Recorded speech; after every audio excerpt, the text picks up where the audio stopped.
యువ నాయకత్వం యువ నాయకత్వం యొక్క కలయిక సందర్భంగా ముఖ్య ఉద్దేశం ఏమంటే మన నాయకులు మాన్యశ్రీ రాష్ట్ర తెలుగుదేశం పార్టీ అధ్యక్షులు జనసేన అధ్యక్షుల వారు ప్రకటించినటువంటి మేనిఫెస్టో ప్రతి యువకులు ముస్లిం మైనారిటీ సోదరులు బీసీలు ఎస్సీలు ఎస్టీలు అందరూ ముఖ్యంగా గమనించాల్సిన విషయం ముఖ్యమైన ఉద్దేశం ఏమంటే ఈరోజు ముస్లిం మైనారిటీల పైన ఒక దుష్ప్రచారం చేస్తూ ఉన్నారు.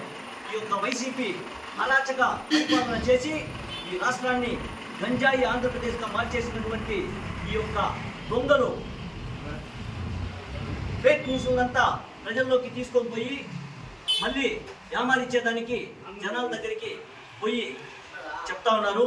ముఖ్య ఉద్దేశం ఏమంటే గతంలో మాన్యశ్రీ నారా చంద్రబాబు నాయుడు గారు ముఖ్యమంత్రిగా ఉన్నప్పుడు మన ముస్లిం మైనారిటీ సోదరులకు రంజాన్ తోఫా షాదీ దుల్హాన్ స్కీమ్ కింద ముస్లిం మైనారిటీ అమ్మాయిలకు పెళ్లిళ్ళు జరిగే మైనారిటీలకు అమ్మాయిలకు డబ్బులు ఇచ్చినటువంటి ఘనత మాన్యశ్రీ చంద్రబాబు నాయుడు గారిది. అదేవిధంగా మసీదులకు కావచ్చు, ఖబరస్థాన్లకు కావచ్చు, పెయింటింగ్కి డబ్బులు ఇచ్చినటువంటి ఘనత మాన్యశ్రీ చంద్రబాబు నాయుడు గారిది.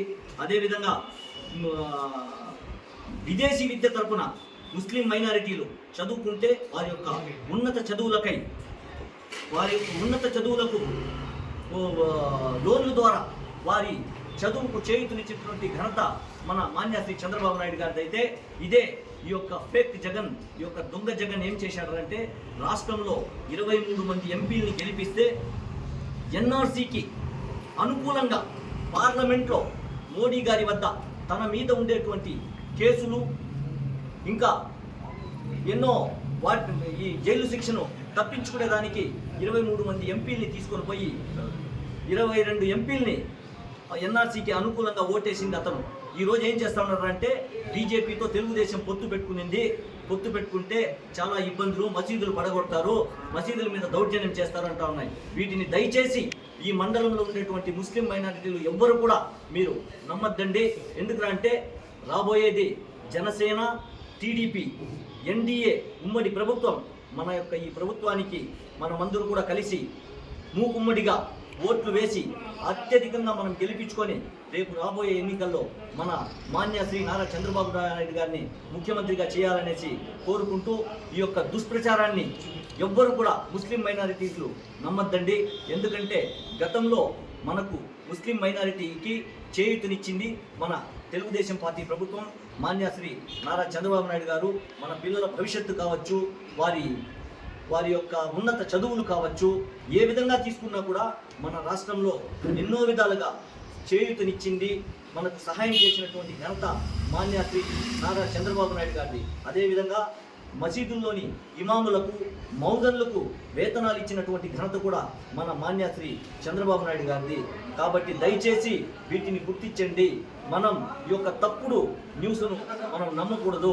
జై తెలుగుదేశం, జై చంద్రబాబు నాయుడు. ఇప్పుడు మళ్ళీ మేనిఫెస్టోలో ముస్లిం సోదరులకు ముఖ్యంగా మీకు ఏమిటంటే 50 ఏళ్ళు నిండిన ప్రతి ముస్లిం సోదరులకు 4,000 రూపాయలు పింఛను, అలాగే ప్రతి పేష్మాముకు, మసీదులో ఉండే పేష్మాముకు 10,000 రూపాయలు జీతము, మౌజూన్ షాప్కు 5,000 రూపాయలు జీతము, అలాగే ప్రతి మైనార్టీ సోదరులకు 5 లక్షల రూపాయలు వడ్డీ లేని రుణం ఇస్తామన్నారు చంద్రబాబు నాయుడు గారు మేనిఫెస్టోలో కొత్తగా.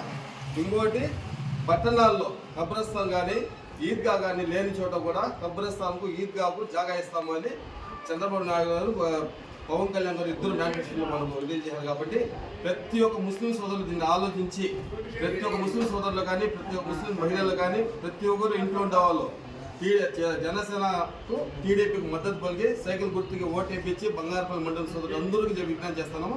సైకిల్ గుర్తుకు ఓటేపించి అత్యధిక మెజార్టీ చూపించి ముస్లిం సోదరులకు బలం తెలుగుదేశం పార్టీ, జనసేన పార్టీని నిరూపించాల్సిన పనిపడి కోరుతున్నాము. అలాగే ముస్లింస్ ఆస్తి ముందు నుంచి ఒకటే చెప్తాను, ముస్లింస్ ఆస్తి తెలుగుదేశం పార్టీ, వేరేది యా పార్టీ మనకు అవసరం లేదు, యా పార్టీ లేదు. జనసేన, తెలుగుదేశం పార్టీ ముస్లింస్ ఆస్తి. కాబట్టి ముస్లింస్ ఎప్పుడు కూడా 2 విధాలుగా ఎన్డీఏకు అనుకూలిస్తామని, సహకరిస్తామని విజ్ఞప్తి చేస్తాం.